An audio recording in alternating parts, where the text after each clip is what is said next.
आपके सामने रख रही हूँ, जिनका शीर्षक है माँ समझाती। माँ समझाती घुमा लेनी चाहिए सूरज की तरफ पीठ। माँ समझाती घुमा लेनी चाहिए सूरज की तरफ पीठ, जब तीखी किरणें झुलसाने लगे चेहरा। नेव जाने से कोई छोटा नहीं हो जाता, नेव जाने से कोई छोटा नहीं हो जाता। बात को जितना दिया जाए ताव बिगड़ती ही जाती है। बेटी, गर्मी से नहीं हल होती समस्याएं, औरतों के लिए अच्छा है थोड़ा पीछे हट जाना। यही तो करती थी वह, यही तो करती थी वह हर रोज। खींच लेती थी चूल्हे से लकड़ियाँ, इससे पहले कि गिरने लगे मार के साथ भात खदकते खदकते। नहीं किया उसने कभी ज्यादतियों का विरोध, नहीं किया उसने कभी ज्यादतियों का विरोध। शाकाहारी होते हुए भी भूनती रही माछ, हंसकर परोसा सबको। यह माँ ही जानती है कि हंसी होठों की है या आत्मा की, मगर उस रात मैंने माँ को कभी खाते नहीं देखा। स्त्रियां जान पड़ती हैं उस शक्तिशाली जीव की तरह, स्त्रियां जान पड़ती हैं उस शक्तिशाली जीव की तरह, जिसे मनोवैज्ञानिक तरीके से कर दिया जाता है कैद। पेड़ों को जड़ों से उखाड़ने वाला जीव भी कहाँ तोड़ पाता है कोई अदना सी रस्सी। जैसे सर्वगुण संपन्न स्त्रियां भी तोड़ नहीं पाती परंपराओं और संस्कारों वाली अनगिन जंजीरें। स्त्रियों, सुन लेना माँ की नसीहतें, स्त्रियों सुन लेना माँ की नसीहतें, मगर उन्हें परखना जरूर अपने विवेक से। भले ही मत गिरने देना चूल्हे पर भात, भले ही मत गिरने देना चूल्हे पर भात। जरूरत हो तो बदल देना बर्तन, मगर मत खींचना आज। Thank you. मेरी अगली कविता है सारंगी वाला। प्रारंभ से ही रचा जाता रहा है व्यू, प्रारंभ से ही रचा जाता रहा है व्यू, रोने और चुप कराने वालों के बीच। आ ही जाता था वह बूढ़ा जोगी, आ ही जाता था वह बूढ़ा जोगी। हर तीसरे चौथे दिन कंधे पर लंबी झोली नुमा गठरी और खपच्चियों से बना बड़ा सा बाजा लिए, घुटने तक के ढीले कुर्ते और गंदी धोती वाला बूढ़ा गांव के बच्चों के लिए बना हुआ था पनौती, जिसके कहीं दूर चले जाने या अंधे हो जाने की हम किया करते थे दुआएं। जब दूर से ही सारंगी पर आने लगती बच्चों के रोने की दर्दनाक धुनें, भरथरी गोपी चंद वाले गुदरिया ए माई जैसे डरावने निर्गुण गीत, कल्पना कर सिहर जाते हम गठरी में गायब हुए बच्चों की तस्वीरें। माँ की साड़ी से लिपटे हम मिचमिचाकर बंद करते आंखें, जब तक बंद न हो जाती सारंगी की डरावनी सी धुन। समझ नहीं आता, समझ नहीं आता ये बूढ़ा बार बार आता क्यों है, और बच्चों से इतना प्रेम करने वाली माएँ इस बुढ़े से बतियाती क्यों हैं। हम निष्कर्ष निकालते कि शायद इसलिए कि बूढ़ा चुन चुन कर ले जाता है अपने बड़े से झोले में जिद्दी और पिलपिले बच्चे। उस दिन द्वारिक चाचा भी मुनिया से कुछ यही तो कह रहे थे। डर रहता कि झोले में कसकर ले न जाए बूढ़ा हमें भी कहीं। जोगी का क्या भरोसा, अपना घर तो है नहीं, ढूंढ भी न पाएगी अम्मा। इस डर ने हमें नियंत्रित रखा उसकी अनुपस्थिति में भी। खैर, सुनी गई दुआ। जोगी चला गया हमेशा के लिए गांव से, टांग कर पुराने पीपल में अपना रहस्यमयी झोला। असली दुख तो तब हुआ जब पता चला झोले में कोई बच्चा नहीं, भरे पड़े हैं टॉफियां और खिलौने, जिन्हें देकर चुप कराता था बूढ़ा रोते और पिलपिले बच्चे। Thank you. सभी को मेरा नमस्कार। मैं अपनी पहली कविता लड़कियां, क्योंकि स्त्री नेतृत्व पर केंद्रित यह कार्यक्रम है, उसे पढ़ूंगा। लड़कियां अब इंतज़ार नहीं करती, दौड़ जाती हैं गांवों और कस्बों में, जिला स्तर से लेकर ओलंपिक तक के प्रतियोगिताओं में रनिंग ट्रैक पर। लड़कियां निकल पड़ती हैं घूमने के लिए पार्कों और मैदानों में, बाजारों और जंगलों में, डाइविंग सूट पहनकर समंदर की अतल गहराइयों में, हिमाच्छादित पर्वतों पर क्लाइंबिंग पैंट में। लड़कियां अब इंतज़ार नहीं करती विवाह के शुभ मुहूर्त का। लड़कियां अब इंतज़ार नहीं करती विवाह के शुभ मुहूर्त का। वे जानती हैं पति परमेश्वर नहीं, गृहस्थी का एक पहिया है जिसे पंक्चर होने पर बदला जा सकता है, जिसे पंक्चर होने पर बदला जा सकता है। आज की लड़कियां जानती हैं साइकिल पैरों से चलती हैं, परीक्षाएं पढ़कर पास की जाती हैं, त्यौहार एवं पर्व एक उत्सव हैं, और घूंघट से दिखने वाले बाइस्कोप का संचालक कौन है। और चेहरा छुपाने की चीज़ नहीं, व्यक्ति की पहचान है जिसे आधार कार्ड पर होना जरूरी है। लड़कियां आप जानती हैं किरण बेदी कौन है, सानिया मिर्जा कौन है, झांसी की रानी कौन थी, कल्पना चावला कौन थी, यह भी कि फूलन देवी कौन थी। अब लड़कियां पहचानने लगी हैं टेलीविज़न पर डिबेट करने वाला व्यक्ति किस पार्टी का है। ये लड़कियां अब रुकने वाली नहीं हैं, शब्दों से बात करने लगी हैं, उनसे उनका परिचय पूछती हैं, फिर एक एक कर सजाती हैं, जिससे वाक्य बन जाता है एक लंबा वाक्य, जिसका दूसरा छोर ले जाता है उन्हें अतीत में, इतिहास से भी पीछे। फिर लौट आती हैं वर्तमान में पहले से ज़्यादा सशक्त और स्थिर प्रज्ञ होकर, और उड़ जाती हैं उन्मुक्त गगन में पहले छोर को पकड़कर। एक और कविता जो दूसरी कविता है और अंतिम कविता, एक और बनारस। इसे देखा जाए। मुझे क्यों लगता है कि पटना की सभी सड़कें बनारस जाती हैं, और मैं रोज़ सुबह उन पर निकल पड़ता हूँ आरा मुहनिया होते हुए बनारस के लिए।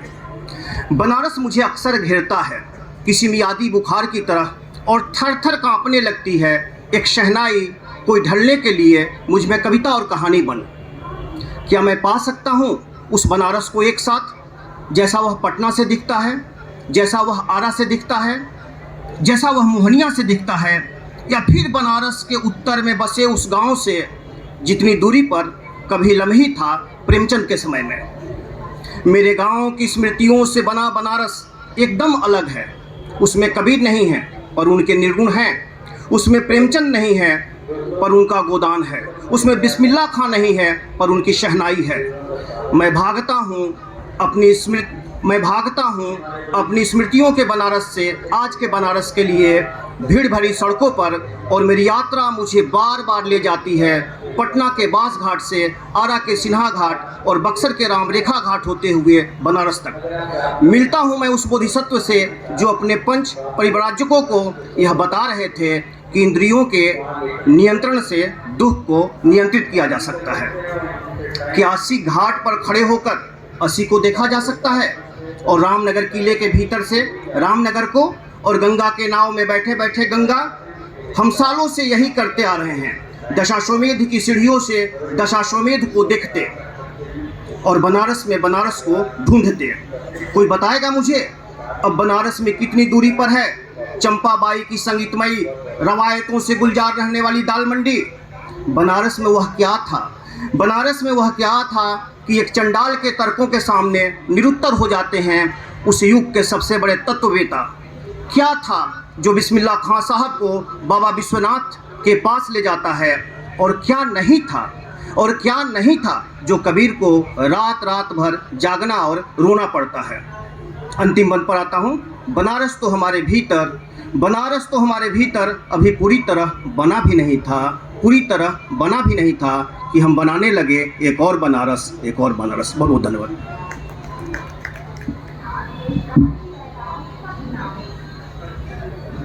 पहली कविता का शीर्षक है बिटिया की जन्म कथा। मैंने भी सोचा कि यह कविता कम से कम स्त्री विषयक हो।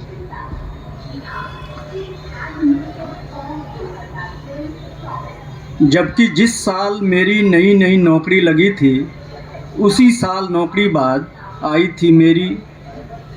थी मेरे घर पहली मनचाही संतान भी, यानी दो खुशियाँ अमूमन इकट्ठे ही मेरे हाथ लगी थी।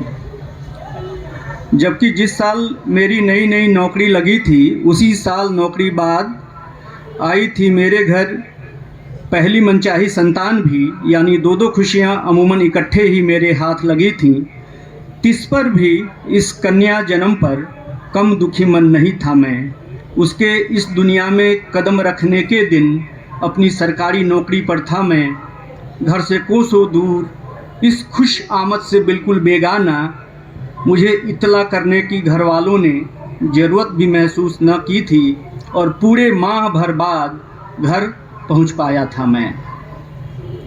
घर पहुंचने से ठीक पहले बाट में ही अपने को मेरा हमदर्द मान एक पुत्रधनी सज्जन ने बताया था कि महाजन का आना हुआ है तेरे घर। उसके स्वर में सहानुभूति और चेताने के द्वैध संकेत सहज साफ अंकित थे। इधर मैं बाप बनने का संवाद मात्र पाकर पुलकित हुआ जा रहा था। मैं तो बाल नामकरण पर एक किताब भी खरीद लाया था कि मेरे मन की मुराद पूरी हुई थी। चाहता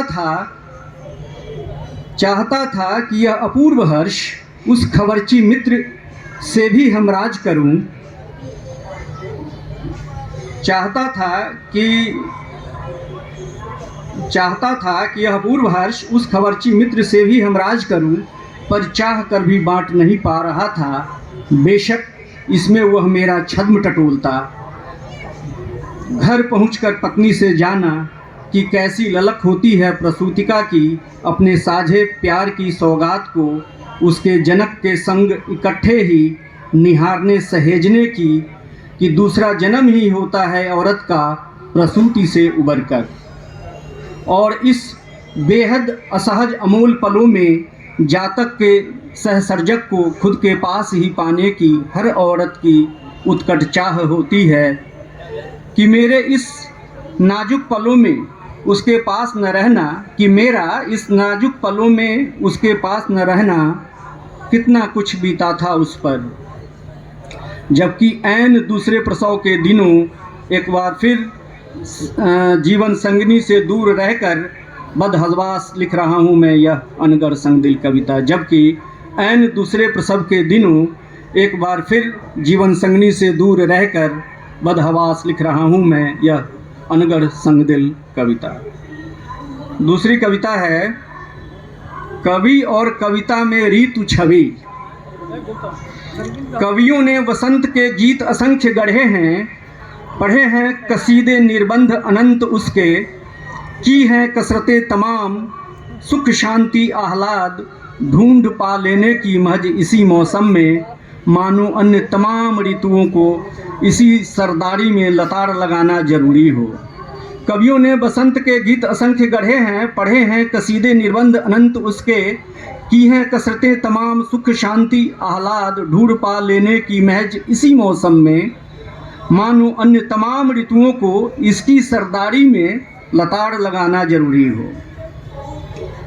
किसी ने वीरों का बसंत ढूंढा, किसी ने प्यार प्रेम की पेंगे बसंत में ही बढ़ाने की कड़ियाँ जोड़ी। जैसे पंडित पतरा से बांधते हैं दिन, नागरी ललनाओं ने बसंत को क्लबों होटलों की पार्टियों में बाज़बरदस्ती पटक पहुंचाया। इस ऋतु को अलग से दुलारा सहलाया गया नाहक, और दूजे से सौतेला किया गया व्यवहार। वर्षा जैसी जीवनदायिनी ऋतु को भी कवियों ने इसके आगे न दिया मान। जैसे कि हरियाली की नींव धरने वाली, बसंत को कोख देने वाली इस ऋतु से कवि नातेदारी की कोई ज़रूरत ही ना हो।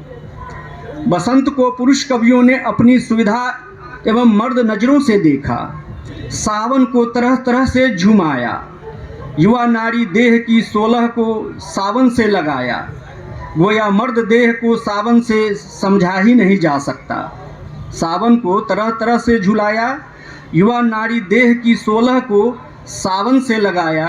गोया मर्द देह को सावन से समझा ही नहीं जा सकता।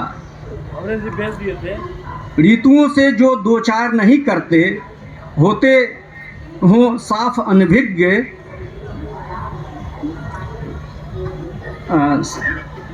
इसको फिर से पढ़ना पड़ेगा। बसंत को पुरुष कवियों ने अपनी सुविधा एवं मर्द नज़रों से देखा। सावन को तरह तरह से झुमाया। युवा नारी देह की 16 को सावन से लगाया, गोया मर्द देह को सावन से समझा ही नहीं जा सकता। ऋतुओं से जो दो चार नहीं करते होते हैं साफ अनभिज्ञ। होटलों क्लबों में वे सावन और बसंत के गीत गाते हैं, जबकि 2 जून की रोटी को संघर्षरत मजदूरों का, आम जनों का न तो कोई सावन होता है न भादो, बसंत तो अलग से बिल्कुल नहीं। अंतिम पंक्तियां हैं। सावन का अंधा भले ही न होता आया हो कभी, पर बसंत और सावन की अंधभक्ति आरती में तो भेड़िया धसान उतरता रहा है ही है कभी। सावन का अंधा भले ही न होता आया हो कभी, पर बसंत और सावन की अंधभक्ति आरती में तो भेड़िया धसान उतरता रहा ही है कभी। धन्यवाद। छोटी और एक लंबी कविता पढ़ता हूँ। इस पहली कविता का शीर्षक है अनकहा। सब कह दिए जाने के बाद जो कहना रह जाता है शेष, उस शेष में बसती है कविता।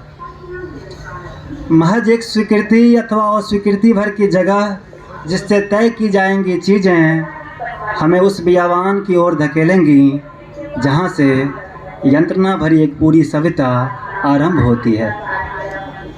संप्रेषणीयता की त्रुटियों में जिससे उलझता है संबंधों का गणित, सब समझ जाना या समझा देना भर नहीं होता पर्याप्त, और इसे समझे जाने तक भाषा के अंधकार में बिछोह का परिंदा अपना पर फरफराता है।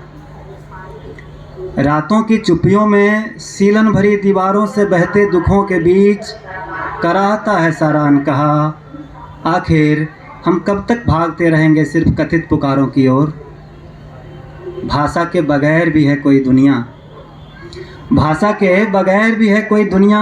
पहली ध्वनि से पुरानी कोई ध्वनि, कही गई अंतिम पंक्ति के बाद का मौन। और एक दूसरी कविता है, ये कविता मैंने हालांकि 1-2 बार पढ़ी है, लेकिन अनीस भैया ने कहा कि वो कविता मैं ज़रूर से पढ़ूं, तो वो कविता मैं पढ़ सुना रहा हूँ। नशा से बहुत पहले, कवि मित्र अंचित के लिए यह कविता लिखी गई है।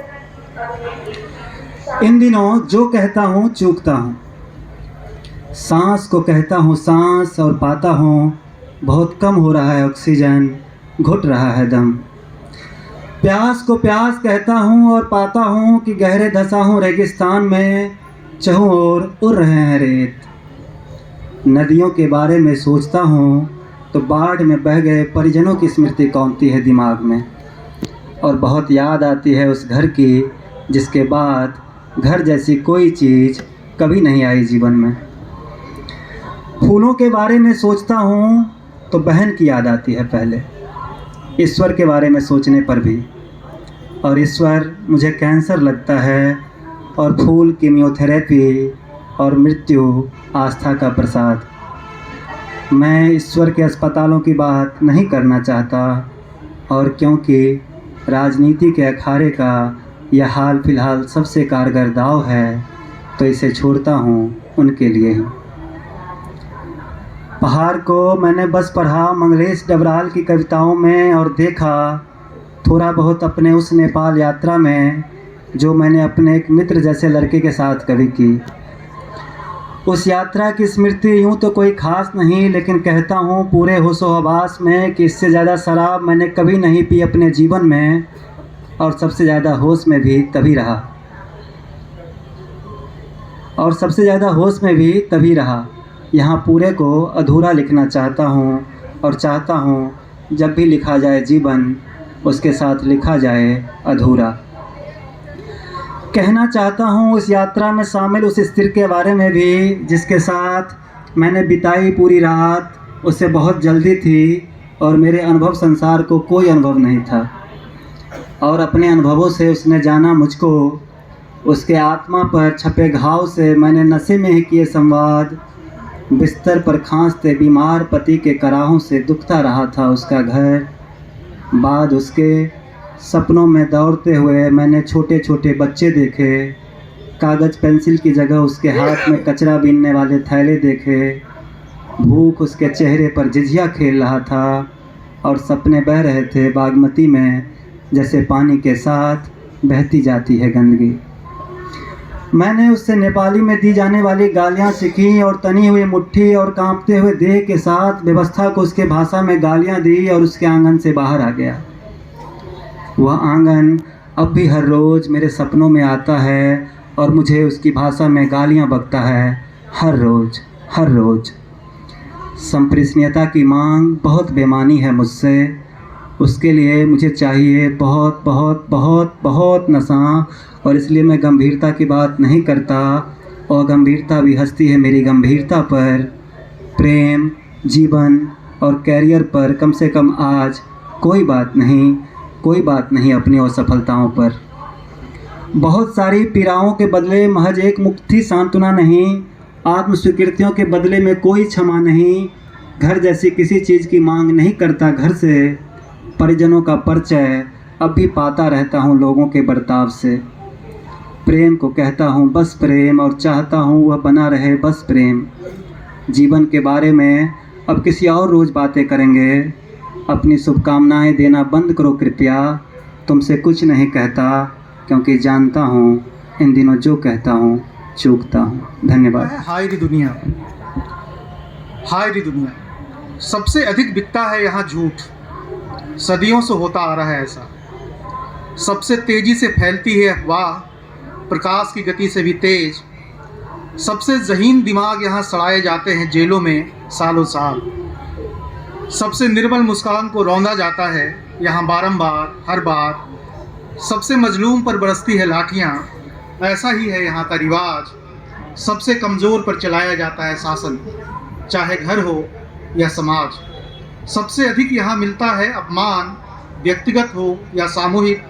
सबसे अधिक अन्याय किया जाता है उन पर जो लगाते हैं न्याय की गुहार। सबसे शफ़ाफ किरदार को यहाँ मिलती है सबसे खतरनाक मौत।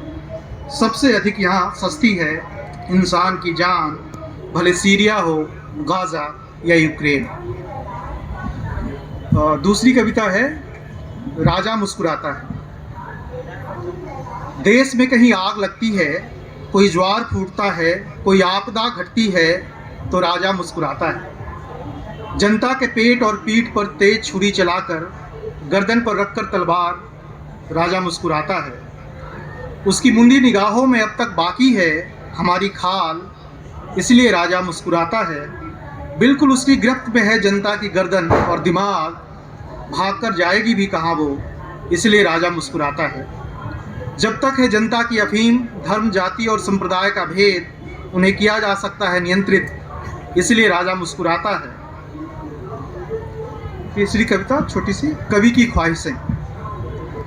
दुनिया की सबसे आदिम गंध बची रहे धरती के रंध्रों में। दुनिया की सबसे आदिम गंध बची रहे धरती के रंध्रों में। बचा रहे जल, बची रहे हरियाली, पृथ्वी पर ऑक्सीजन बना रहे। तमाम विविधताओं के बीच सम पर बैठे मनुष्यता का ताल। आचार, विचार और संचार रहे, बना रहे एक दूसरे का सम्मान। किसी स्त्री को सहर्ष चूमना हो, उसके साथ सबसे बड़ी हिंसा। बच्चों को हासिल हो उसका बचपना, उन्हें असमय बड़ा बनाने की होड़ न हो। सबसे मुनाफे का कारोबार हो, धरती के वासिंदों को बांटना मुस्कान। चांद सर पर रहे दुख के क्षणों में, और दुख सुख में बना रहे सूरज का साथ। विकार रहित हो मानव मन, हिंसा से परे हो धरती पर जीवन। नाव चले और चलती जाए पृथ्वी पर, नाव चले और चलती जाए पृथ्वी पर, कभी किसी सूरत में मझधार में न फंसे। एक आखिरी छोटी सी कविता है द्रोही। पहले मैं कुलद्रोही हुआ, फिर समाजद्रोही बना, फिर मुझे धर्मद्रोही समझा गया, और अब मुझे राष्ट्रद्रोही कहा जाता है। मैं अपने ऊपर से लगे इन सारे आरोपों को खुले मन से स्वीकार करता हूँ और किसी भी अभियोग के लिए तैयार हूँ। मेरी बस एक ही विनती है कि मुझे मानवद्रोही न समझा जाए, क्योंकि सिर्फ मानव के लिए मैंने अपने इर्द गिर्द के परिवेश में आवाज़ बुलंद की, जिसके चलते मुझे कुलद्रोही, समाजद्रोही, धर्मद्रोही और राष्ट्रद्रोही होने जैसे विशेषण मिले। बहुत बहुत धन्यवाद। का शीर्षक है एक अनागरिक का दुख। माँ को रेल या बस का टिकट नहीं कटाने आता, जैसे एक पक्षी भटकता रहता है माँ बिन। माँ को रेल या बस का टिकट नहीं कटाने आता। कहीं भी जाने में डरती है माँ, कहीं भी जाने में डरती है माँ। जबकि शादी के समय 8वीं पास थे, माँ से तेज उस समय एक चिड़िया थी जो पिंजरे में बंद होने के बाद भी पूरा रामचरितमानस कर ली थी याद, और श्रीमद् भागवत गीता भी। अब चिड़िया भी नहीं गाती कंठ से कि आए रुलाई, अब चिड़िया भी नहीं गाती कंठ से कि आए रुलाई। 35 साल में एक बार पिता संग बक्सर गई माँ, 35 साल में एक बार पिता संग बक्सर गई माँ। लगभग उसी समय बस में भी, तब भिखमंगे भी एक साथ यात्रा करते थे, तब भिखमंगे भी एक साथ यात्रा करते थे। आज तो बांह पकड़ उतार देता है खलासी। मेरे पैदा होने के बाद मैट्रिक किया माँ ने। जब मैंने मैट्रिक किया उसके 5 साल बाद। माँ पिंजरोई गांव की है, माँ पिंजरोई गांव की है। आश्चर्य है कि पिंजरोई में कोई पिंजरा नहीं है। मेरा गांव विष्णुपुरा है और यहाँ भी कोई विष्णु नहीं है। हमारे वंशज हरिगांव भोजपुर के थे, राजा भोज के क्षेत्र के। उसके आगे का पता नहीं है और नहीं है उस समय का आधार कार्ड। उसके आगे का पता नहीं है और नहीं है उस समय का आधार कार्ड। आर्यावत के वासी हैं हम, बस इतना पता है, बस इतना पता है। ग्लोब पर कहीं नहीं दिखता हमारा नाम, ग्लोब पर कहीं नहीं दिखता हमारा नाम। या गांव का पता, खेत खसरा खतिहान सब चूल्हे में झोंक दिया चाची ने। कैसे बताऊं पता सही, कहाँ जाऊं सुरक्षित। आधी उम्र बीत जाने के बाद कौन सी सरकार बनाऊं कि बन जाए बात। हम अपने क्षेत्र के नागरिक हैं, चाहे माने या ना माने सरकार, चाहे माने या ना माने सरकार। दूसरी कविता है बाबूजी। किसी विज्ञापन के लिए नहीं आया था यहाँ, धकेल दिया गया था गड्ढी लटकाकर विष्णुपुरा से आरा। किसी विज्ञापन के लिए नहीं आया था यहाँ, धकेल दिया गया था गले में हड्डी लटकाकर विष्णुपुरा से आरा। महज संयोग नहीं था, भगा दिया गया था मैं। बाबूजी आपकी याद बहुत आती है, बाबूजी आपकी याद बहुत आती है। जब एक कंधे पर मैं बैठता था और दूसरे कंधे पर कुदाल, पके हुए केस को सहलाते हुए चला जाता था। खेतों की मेड़ पर गेहूं की बालियां लेती थी हिलोरें, थके हारे चेहरे पर तनिक भी नहीं था तनाव। नई की चाची चटपट खाना निकाल जमीन को पोतते हुए आंचल से सहला देती थी गाल। आज आप 5 लड़कों 5 पोतों और 2 पोतियों के बीच अकेले हैं। पता नहीं अब आप क्यों नहीं जाते खेत, क्यों नहीं जाते बाबा की फुलवारी। सिर्फ ढहे हुए मकान में रहना चाहते हैं और गांव जाने पर काजू किशमिश खिलाना चाहते हैं। आप अब नहीं खिलाते बिस्कुट जुलूम बाबा की दुकान वाली, जो 10 बार गोदाम में या 20 बार बोयाम में हाथ डालकर एक दाना दलमोट निकालते जैसे जादू। सुना है उस जादूगर की जमीन बिक गई, उसके लड़के धनबाद में बस गए, वहाँ आटा चक्की चलाते हैं। बाबूजी आपकी याद बहुत आती है। मदसरवा मलमास मेला की मिठाई और परासी बाजार का शोभा साव का कपड़ा, आपके झूलन भारती दोस्त सब याद आते हैं। सिर्फ याद नहीं आती अपने बचपन की मुस्कान, अपने बचपन की मुस्कान।